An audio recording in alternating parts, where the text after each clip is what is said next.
तुम्हाला पण फटाक्याचा त्रास होतो का? आणि का आणली असेल? कोणीही फटाके वाजवण्याची प्रथा आणली असा प्रश्न पडतो ना. चला याचं उत्तर मी तुम्हाला देते, पण त्याआधी तुम्हा सर्वांना दीपावलीच्या मनपूर्वक शुभेच्छा. खरं तर प्रभू श्रीरामांनी रावणाचा वध केल्यानंतर जेव्हा ते परत अयोध्येत आले तेव्हा लोकांनी तुपाचे दिवे लावून त्यांचं स्वागत केलं. हा दिवस कार्तिक महिन्यातील अमावस्या तिथी होता आणि त्यामुळे या दिवशी दिवा लावण्याचं महत्त्व आहे. मात्र भारतामध्ये दीपावलीच्या दिवशी फटाके लावण्याची प्रथा असल्याचा कोणताही पुरावा आढळत नाही.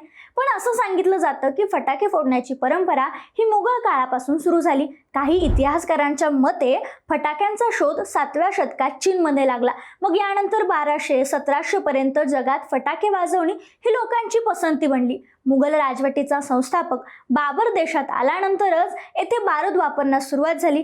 त्यामुळं भारतात त्याची सुरुवात मुघल काळापासून शक्यतो झाली असावी असं मानलं जातं. त्यामुळे दिवाळीत फटाके वाजवण्याची ही प्रथा कुठून आणि कशी सुरू झाली हे पुराव्यानिशी सांगणं अवघड आहे.